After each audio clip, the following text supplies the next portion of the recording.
Good evening. Good evening. Good evening. Good evening. Good evening. Good evening. Good evening. Welcome to QI.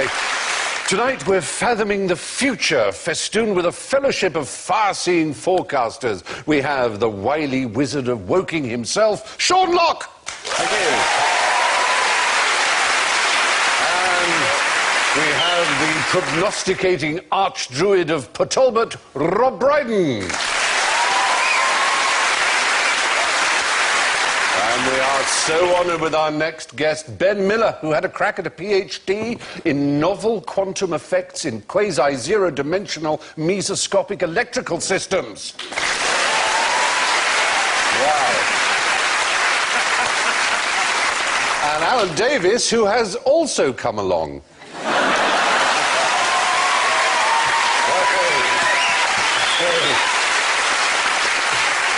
Let's have a foretaste of your futuristic fingerings. Sean goes... Rob goes...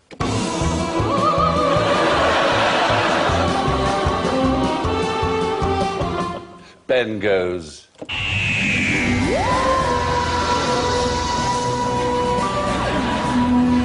And Alan goes... There may be trouble.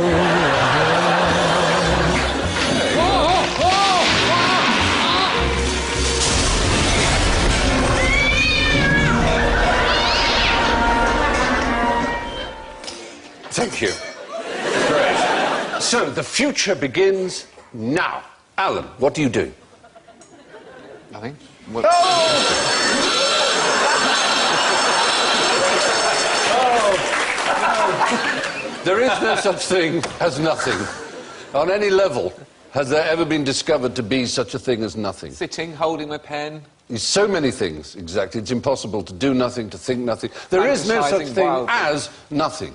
Exactly. In fact, physics tells us, actually, that there's no such thing as nothing. Does it? Well. In what way? Because elementary particles become created and annihilated in the vacuum, so nothingness is really a swarm of elementary particles. But also, there's considered to be a field permeating the whole of space called the Higgs field, which gives elementary particles mass. And this is the thing. Yes. And it's... I like this. And the Higgs field... Heard it.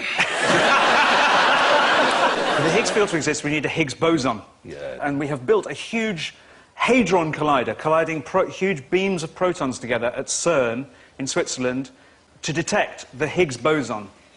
You are the best supply teacher we have ever. That is fabulous, though. Even if you don't believe in the Higgs field, gravity operates in a vacuum, does it not? This is a really interesting thing. There are four... It is. We are interested. No, no, don't worry, Ben. This is me looking interested. Go on. This is actually really, really interesting. There are four known forces in the universe. Right, gravity. Four forces. Gravity, electromagnetism, the nuclear strong force, which holds nuclei together, and the nuclear weak force, which causes radioactivity. Now, the nuclear weak force, the nuclear strong force, and electromagnetism are all of a similar strength. Right. But gravity is incredibly weak, and you can see that by a fridge magnet can hold a pin using electromagnetism and defeat the whole force of the whole force of the Earth pulling down on it. And one of the things they think is that our four dimensions, if you like, are actually part of a much bigger space. And gravity permeates all these other dimensions, they think 10 in total, which means that it becomes weakened by a corresponding amount. I disagree. Sorry, but I have to depart from that theory. There, because that's There's one theory, though. Mistake you've made. There is one theory, is there not, that all matter has its corresponding antimatter. And I can't help but look at you, Ben, and you, Rob, and see... Am I alone? Isn't that weird? Never been seen in the same room before. Oh, now you're so close. Won't some sort of awful thing happen? Well, it is. We can't actually touch. Let's check. Oh. It is phenomenal. I mean, there are a lot of horse-faced people in the world. There are a lot of... Sorry. No, but it is remarkable. No. What happened? Nay, They put you two in the Hadron Collider and send you underneath the ground in Switzerland and impact you. That the would be finest brilliant. comedian in the world. Black hole would result, yeah. They're going to make a black hole, aren't they, and actually suck Switzerland into the ground, leaving nothing but chocolate. Well, I thank you for that. It's an honour and a pleasure, if I may say, Ben Miller, to have someone who knows what they're talking about on this programme. We are very, very pleased to be given the heads up on what's going on in particle physics. And you know what's so good about it is there'll be a fair number of viewers watching now thinking, that Rob Brydon knows a lot about science. It's a win-win. It's true. It's true. Anyway, there is no such thing as nothing, arguably, anyway. On the other hand, if you want to disagree, there's nothing to stop you. And now, our QI time capsule. When do you think the first time capsules were? Who came up with the first Blue idea? Peter. Blue Peter. 30s is not far off. 1930s. Guinness Book of Records says 1940. It says the University in Atlanta. Those are the first recorded ones, but the first ones that were done was Technically in Pittsburgh Jesus. in 37. Seriously, in Locksfield in Pittsburgh. Come on, yeah, go on. Well, it was done by Locksfield in Pittsburgh by two scientists. Right. You never... come on here. Yeah. You never believe a word I say. I do. There's Some point in the research that I do for this show. All right, I'll believe you. However, the Guinness Book of World Records... Yes, I saw that out of the corner of my eye. The Guinness Book of World Records gives it to the Crypt of Civilization located in the basement of Phoebehurst Hall. There it is, behind you. You can see that is the... It's more than a time capsule, it's a huge room. Destined to be opened in the year 8113. Cool. It's very specific. And it contains all kinds of things, including the Bible, the Quran, the Iliad. Why 8113 then? If you could guess why 8113, I will be staggeringly impressed, and you will get two fanfares. Reversal of numbers, or is it somebody's birthday? It's not backwards, that, or no. Somebody's birthday. At the time...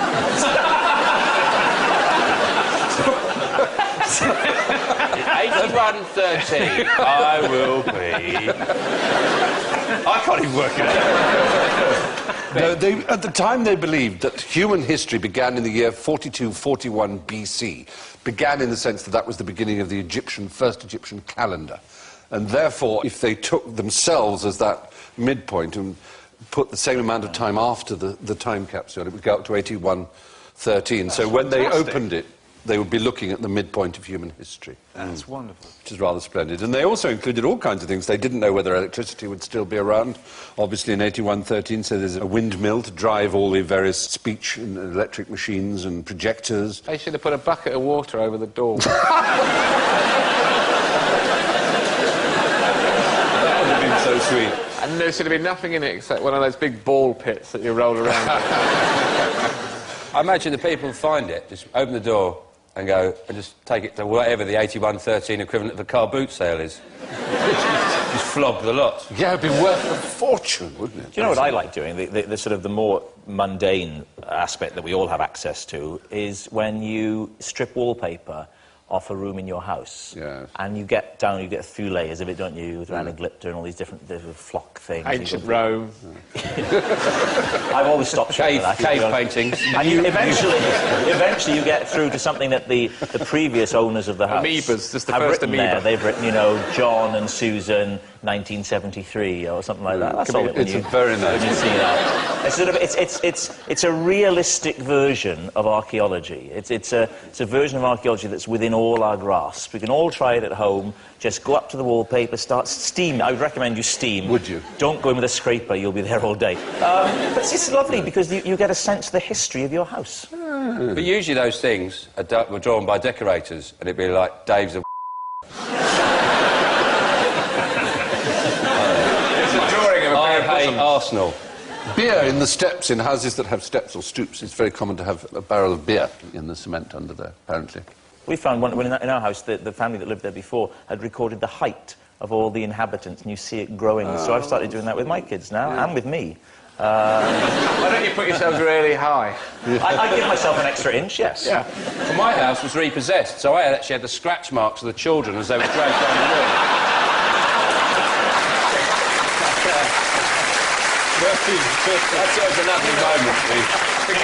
We've kept it decorated round it. On our house, we've just put Ben Miller lived here. Yeah. There are apparently 10,000 time capsules worldwide, and most of them have been lost as to where they are. So there is now the International Time Capsule Society, and if you have a time capsule, they urge you to be in touch. They have a website so that they can register where yours is. And of course, we've sent them into space. Mariner, was it? Voyager? Yes. Which has got a gold slab with a picture of a man etched into it and binary information about the... Was that designed by Carl Sagan? Carl Sagan, yeah, who said that rather wonderful thing when they suggested having also music, and someone said, what about Bach? And he said, no, that would just be showing off. Do you think there's anyone out there? I don't. Don't you? Not really. Well, according to the not? equivalence principle, there have to be aliens out There have to be. Yeah, there absolutely have to be. Yeah, but I It's a doubt the principle. equivalence principle, in all honesty. I have done for a long time. You show me some hard proof about the equivalence principle. Well, the hard Seriously, I proof just is think the hard it's proof is that we're here. Well, I thought it too actually- fanciful the idea that there wouldn't be. Yeah. And arrogant and peculiar. And the universe That's almost the this opposite size. view to mine, isn't it? It is, yeah. It is. The whole of modern astronomy is based on the principle that we're not in a unique position Astronomy in the or universe. astrology?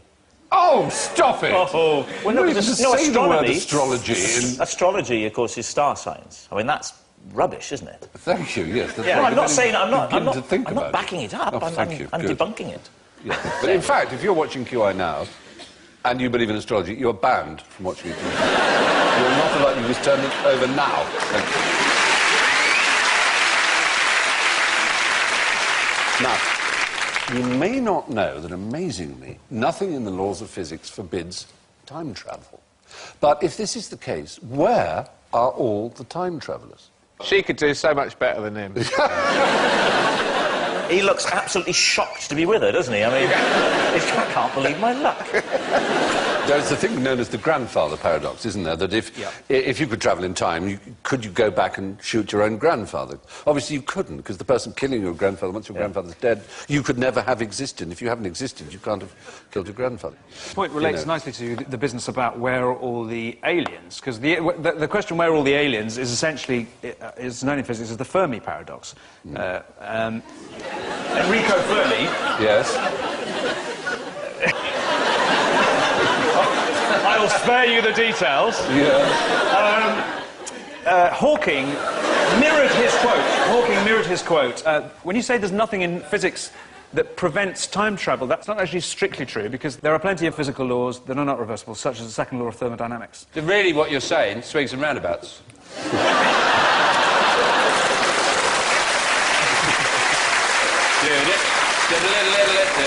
But here's the quite interesting point. If you had a picture of a glass and then a smashed glass, you could never put the picture of the smashed glass as earlier in time than the picture of the glass. So the question is, are we human beings only capable of living in a universe in which we experience time in a thermodynamic sequence, in a linear thermodynamic sequence? Or is time actually reversible? Is it multiple choice? There's the girdle. Because I think if it were multiple choice, I'd have a stab at it.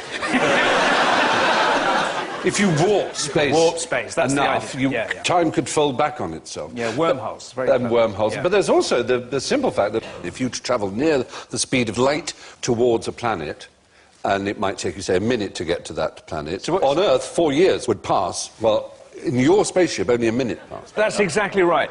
What Stephen is saying is that time travel is possible. Time travel to the future is possible. Because the closer you get to the speed of light, the faster the Well, we're all experience. travelling to the future, aren't we? Just very slowly. That's not the problem. It's more going relative back travel. that's the issue, I think. But there is a belief also that the very thing you were talking about, the Large Hadron Collider, might initiate the world of time travel, because there are some people who think time travel may be possible in the future, but like telephones, you can't have one telephone. It's useless. You have to have someone else with a telephone. And that in the future, if they have any access to time travel, they need first something on Earth to have been built, like the One of Large those. Hadron Collider, which might well cause wormholes to exist that would allow people in the future to connect with it. I was there 2 weeks ago. Were you really? Yeah, very exciting. That was one hell of an anniversary for you and Mrs. Miller, wasn't it? My objection to all this physics, this level of physics, is that you can't explain it to let's call us not just ordinary people, you could actually just be making it up. Until it makes machines work. That's the point. When Faraday talked about electricity and magnetism, it didn't make any sense. But then somebody makes a solenoid, somebody makes an electricity generator. Suddenly you've got lights, you've got television, people can talk about quantum P states and N states, and they can talk about this, and suddenly you've got a computer. And you go, I think you'll find... I was the same with the leaf blower. Someone said to me, one day you won't have to rake up the leaves. You are living in cloud cuckoo land. Can you, like, I don't understand electricity, even the most, I don't understand telephone. If you could explain to me the theory of telephone, I would still have, I've had the same expression at the start that I had at the end. I mean, something similar, I mean, it's been around since I was a kid, that how your voice can be heard miles away. Ben, help us out. You need something called a transducer. You need something that's capable of changing one energy form into another. Via something like a piezoelectric crystal, which is a crystal which, if you compress it, it creates an electric charge. And you can set up an electric circuit. You have a piezoelectric crystal in the mouthpiece of the telephone. You speak into it, it vibrates, it converts that into electrical currents. Those currents are then converted into a signal by an amplifier, passed along the telephone wire to the other end, where it's converted back through a transducer from an electrical signal into movement of the piezoelectric crystal, which moves the air, which moves the air, which means you hear the other person's voice. Thank you. Very good. Is it like a palindrome?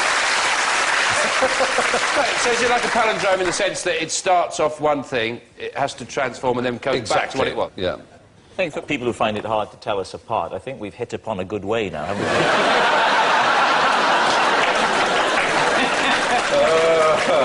Well, the future, of course, is obvious with hindsight, but now it's time to poke predictable fun at people who are foolhardy enough to make forecasts and have the misfortune to get them hopelessly wrong. So, fingers on buzzers, please. In 1955, Variety magazine predicted that what would be, I quote, gone before June? Yes, Rob. May.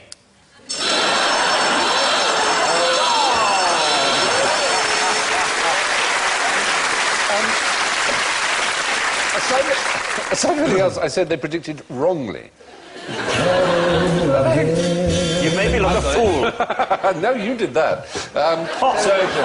Television. Television is not, but you're a much... Cinema. It's an F show, Frisps.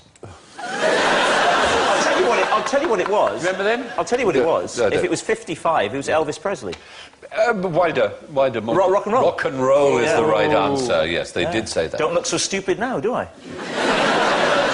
Quite so stupid, Rob. No, you don't. But all things are relative. Yeah, it was rock and roll.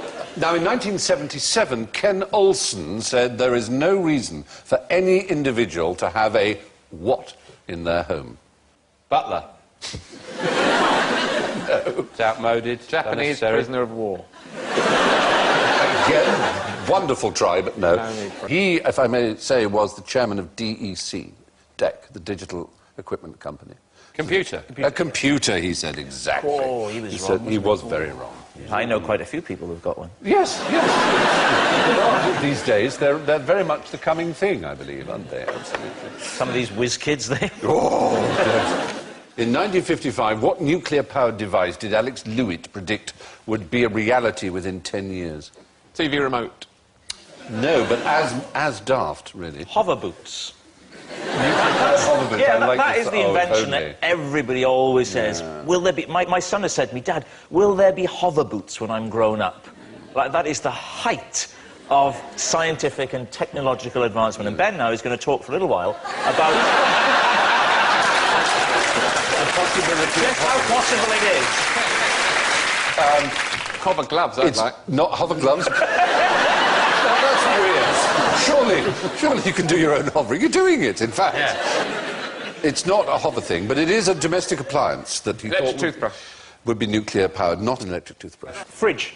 Hoover, yes, electric vacuum cleaner. Vacuum cleaner. Nuclear vacuum He honestly thought in 1955 that within 10 years there'd be a nuclear-powered They had vacuum cleaners in America in the 19th century, and they were huge, and they had to go on the back of a cart drawn by horses. I remember seeing that on a programme called QI. Yeah. Well done. But well remembered.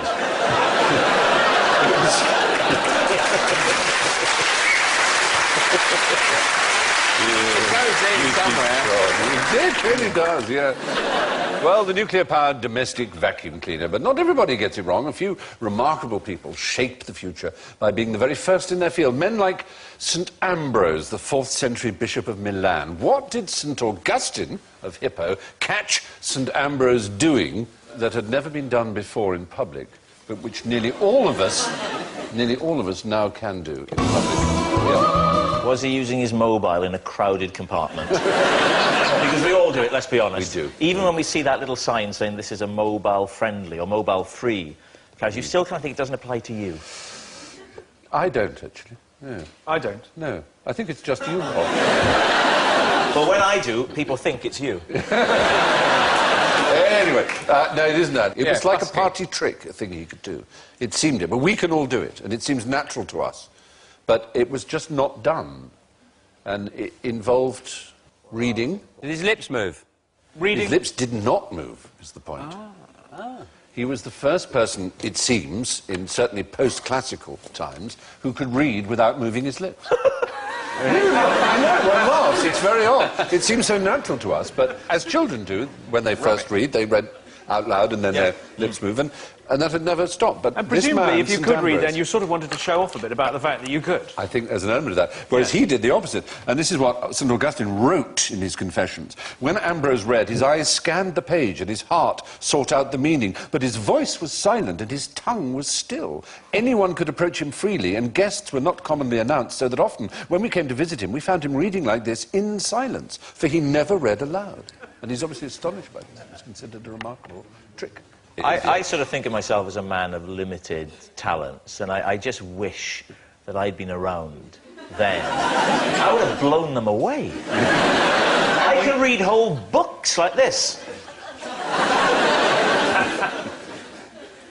But I have to say, they would have been in Latin. That's where I would have fallen down. Yeah. But you could have given them your Ronnie Corbett impression, which goes... It's not the one about the chap that reads the book without moving his lips. Very good. Very good. They might have burned you as a witch, but they would have been impressed. Anyway, so another man who was ahead of his time was Sir Christopher Wren. This is one of his buildings behind me here. My question is, what are the pillars in the middle of the open area for, those 4 pillars? Hoodies to lean on menacingly. Probably true. It's Windsor. We're in Windsor here. Do you know what they're for?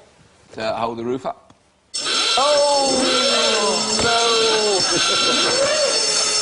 No, oddly enough, he took over the commission from a man called Fitz, who had been commissioned to do the building, and there were these 4 pillars, and he, being a Where do these go, Gov? Oh, just put them in the middle. Well, him being a Christopher Wren, fine mathematician and an extraordinary architect, he reasoned quite correctly that the pillars were not necessary. But the bureaucrats who had said it's no, you've got to have the pillars, so he deliberately had the pillars made too short, actually to touch the ceiling as a way of putting 2 fingers up to them for them insisting he have them. And in fact, I know a builder they like have that. no supporting role whatsoever. We had a builder like that, did our extension, actually.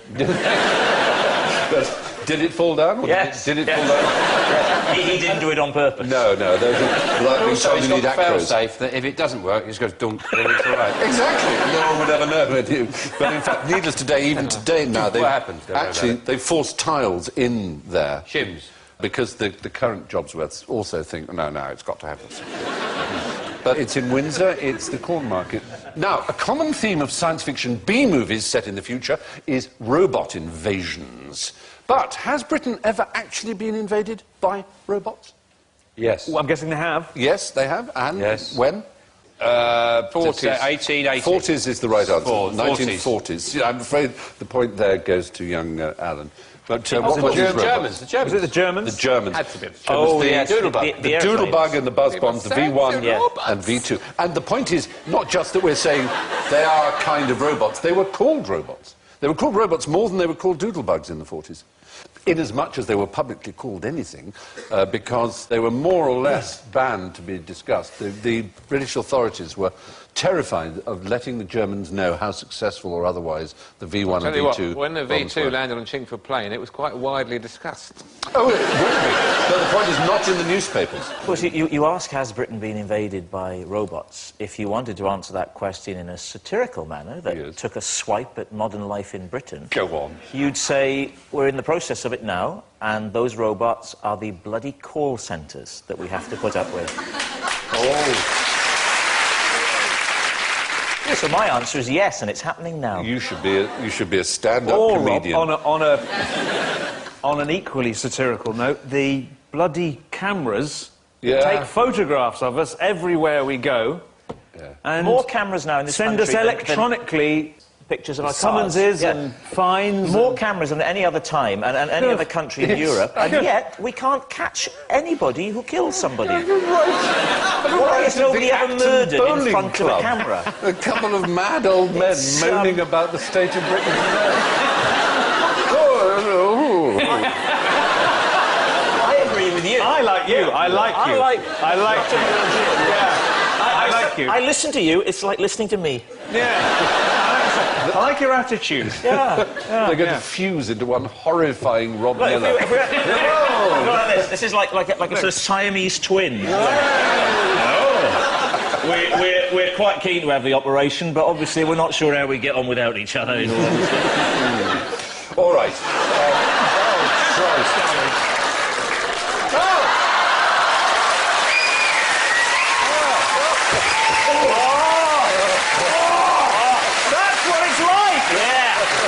I can see the attraction. Now I know why my wife married me. Yeah.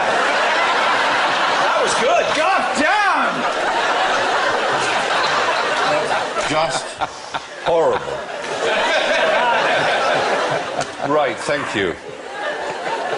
You can make up for it by telling me where the word robot comes from.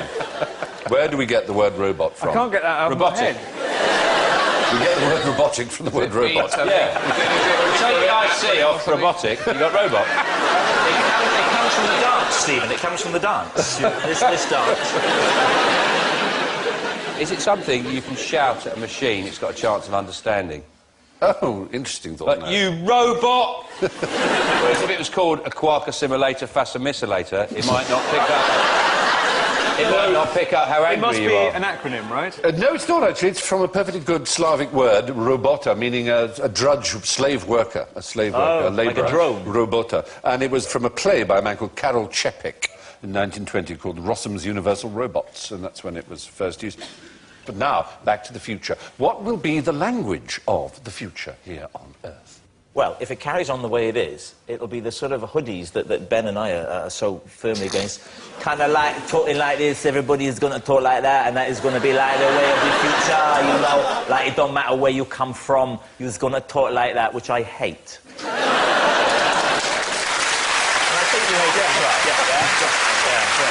Oh, dear. Is it going to be Mandarin or Spanish? Interesting thought. Oh, is it a trick? Is it binary? Binary. Is it binary? Is that No, it's not, though. You have a picture on there now. No, it's generally thought to be English, in fact, but a certain kind of English. As many as 80% Is this of the people... It's like kind of English? No, it's not. It's kind of like English? There's a goes That's up sort at of the like end. English? Because that's what I hate. I hate that too. Yeah. I hate that too. Well, there's a proper debate about this. I mean, because I am a bit of an old fuddy. Oh, it shouldn't change. But of course, language does change. evolve. Absolutely. It evolves, I doesn't can't it? bear people being plenty about language. Well, it drives me yeah. mad. People who write into Radio 4 and moan about whether or not someone said more, fewer or less. It actually, they're it's showing a living off. language. They just want to show that they've spotted and deal something. with it. Yeah. You told me off for fewer or less. On no fewer or less than obviously. 3 occasions. Heavens above. Now, apparently as many as 80% of people who speak English do not speak English as their first language. They're speaking it together with other people for whom it is their second or third language. And the one that seems to be growing is a thing called Panglish, they're going to call it, i.e. Pan-English, a kind of everyman English. There's a version at the moment which is spoken by a lot of people called Singlish, apparently, which is a mixture of English, Chinese and Malay, Singaporean equivalent to Franglais. See if you can see what these words mean. Leo. It's written as 2 words, it's actually one. Layleo. Leo. Instructions from Mrs. Sayer. No, it's just radio. You're not on Clue now. Very good. No, it's radio, Layleo. Layleo. Layleo. That's just bad. That's a child. Lelio, well done. He's speaking English, you know. Now he hasn't learned to speak the language of the future. Rolex? A Rolex watch. Yes, exactly. Oh, that's rubbish. Orleng Tzu. O-R-L-E-N-G. Tzu, T-Z-U. See you soon. No, it's a drink. I have a glass of Orleng Tzu, orange juice. Orleng Tzu. Orleng Tzu is orange juice. If you go to Singapore and say Orleng Tzu, they give you an orange juice. Really they must try hard. It's... But that's English has evolved. I mean, a Saxon or an Angle would hear us speaking English and go, no, what have they done with our language? They must try harder. Because we've evolved it into what we call English. They'll do it into what they, will be their language. That's after they've said, what are you wearing? No, I had said to me in Singapore... What? You, lick Asri. Lick us, please. Wow. 1988, and I was mistaken for the pop star Rick Astley. Oh! I thought you said lick us, please. You pop star! You pop star! You lick Asri. You lick us, please. No, he was asking to lick you to lick his ass. Yeah. You lick us, please. Being offered a service. He was an example of Rick rolling. They were going to give you a... Hey. There is no more mysterious language, of course, than Welsh, where mini golf, for example, is golf mini. Get away. True. You Welsh. Honestly. There are other languages, obviously invented languages. Do you know anything about Klingon? Oh, yeah, that's a proper language now, isn't it? It seems to be. There are degrees in it, I believe, in yeah. Klingon. It was invented by a man called Mark Okrand, or at least devised. It's rather difficult to have normal conversations in it. There are words for things like a transporter ionizer unit, which is a jolvoy, which you probably knew. Wasn't he in Midnight Cowboy? Also, for the bridge of a ship, which is mech, but there's no word for a bridge that goes over a river. But they have translated Hamlet into Klingon. And tachbe is to be or not to be, apparently. Is there any word for what have I done with my life? That's so true. Has it come to this? Trekkie, I think, is the word for that. But there are more sensible ones. Esperanto. Now, that was invented, wasn't it? It was an entirely invented language, but apparently, because it's so easy to learn, has only 900 words and has no irregular verbs, it takes you a year less to learn to speak another language reasonably fluently. So in that sense, it's quite useful. Here's an example. What am I saying? Saluton. Saluton. Hello. Yeah, hello. You Greetings. see? What could be easier than that? Ĉu vi parolas Esperanton? Quidditch. Do you speak... Ĉu do you have Esperanto words, if that's literally saying? But this is... Mia cousin veturilo estas plena de anguloj. My cousin is a meerkat of strange angles. Now, you can work this out.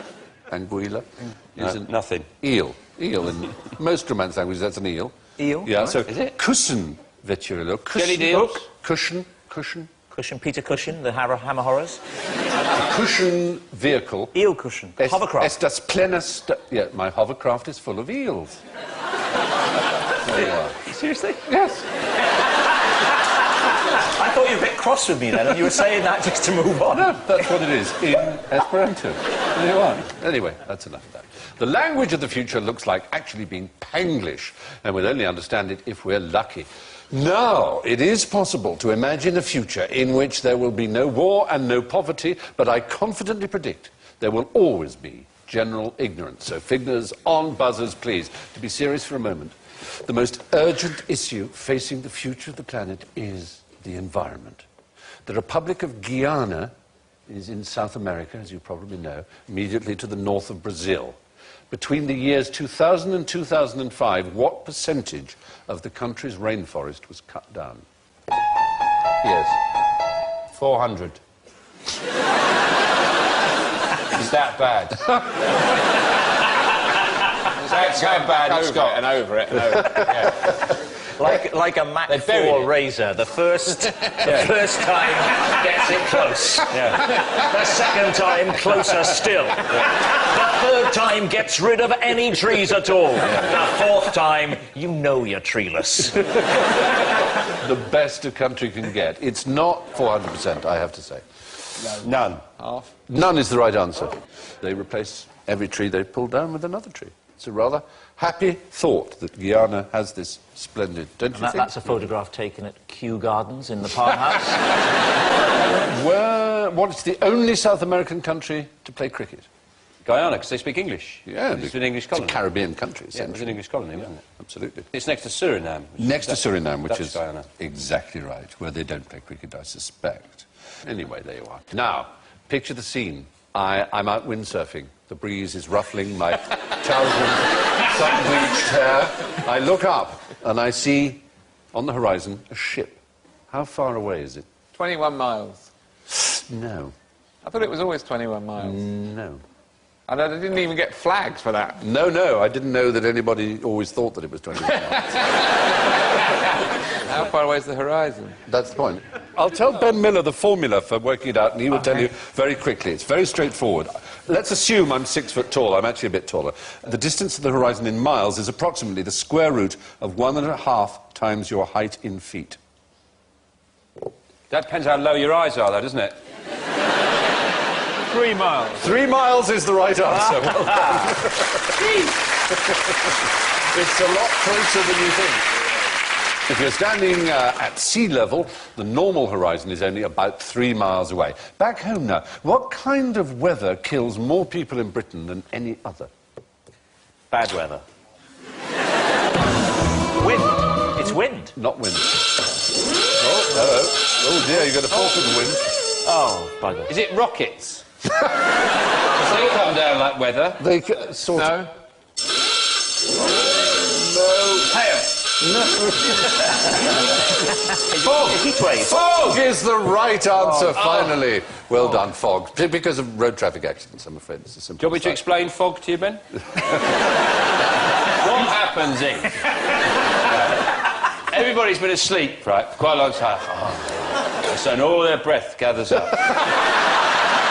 And they've left the little window open and it all goes out. And that collects in the valley all together.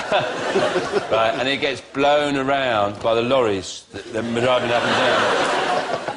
You still with me? Do you know the difference between fog and mist? There is an official difference. Is it the height of it? No, it's actually just the density. Mist is watery, Fog isn't is visibility of less than 1 kilometre, while mist is usually between 1 and 2. Because in mist, you can be seen in a sort of Mac, whereas in fog, they can't see you at all. You're safe. No one can spot you. Step back in, you're gone. It's interesting. You see, that's how you think of fog, as a way of hiding yourself. Yeah, so that you can go about your beastly business observed. It's not a beast, I'm just putting stickers on things. Oh, it's you! Yeah, putting silly stickers on people's faces. Oh. No, nothing pervy. Bit of chewing gum over Cameron Diaz's eye. Anything, just cheers me up. Smog, of course, is an urban phenomenon. Smoke and fog, sulphur dioxide usually, and fog mixing together. The last really bad one in London was in 1952 and lasted 4 days. How many people did it kill, roughly? 256. No. They all died 3,000. fairly roughly, didn't they? No. 4. No. It was 12,000 people. Whoa. In 4 days were killed by the smog of 1952. This is what hurried in the clean air and smokeless zones. And in London now, fog is pretty rare, to be honest, isn't it? But I was in, last week, one of the Hawaiian Islands in Honolulu. In and Hawaii? In Hawaii. And they don't have fog there, they have... Do you know what they call it? It's not smog or fog. Sun. No. They have lots of that, but they have... Is it a low hog? It's Vogue. They have Vogue. Why Vogue? All the Jewish people have moved there. No. Hey, Vogue, what do I care? I can't see it in front of me. Look at you, you Vogue can't see already. him, I can't see her. I don't know what I'm doing. Why should I care what it is? I don't know. Look at you, where are you? You're there, you're 2 foot. I can't see you, for Christ's sake. What's going on? Oh, God. Thank you, Jackie Bryden. No, it's a volcanic fog. It's the fact that there's a volcano going off on the big island there, and it mixes with natural mists and fogs and creates this denser item called Vogue. Anyway, fog or mist, it's all the same stuff. It causes road crashes, that's the thing about it. Now, lastly, when will they finish painting the 4th rail bridge? Yes. Never, because by the time they get to...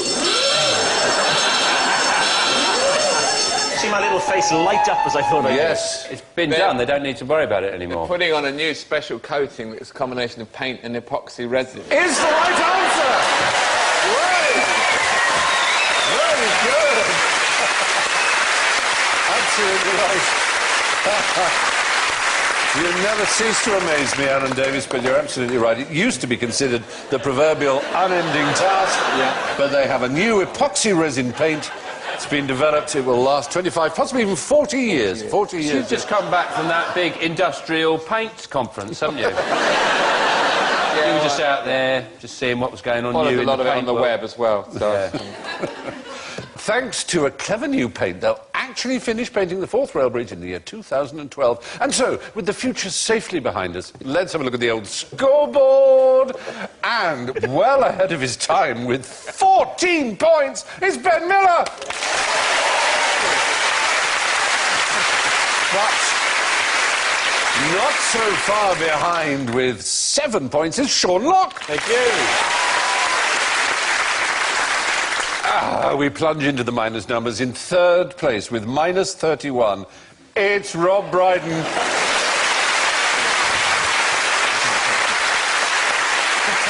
But knocked into the middle of next week with minus 60, Alan Davis.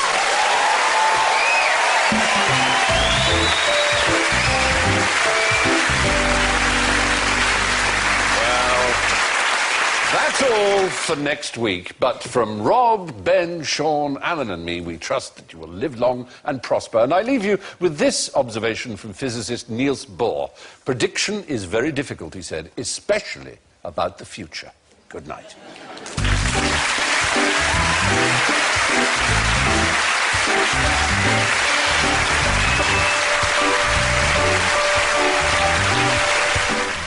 In the film coming up on BBC Two, a desperate trawler man is drawn into smuggling immigrants in True North. And on BBC Three, a bit more of Sean Locke with Lee Mack this time, live at the Apollo.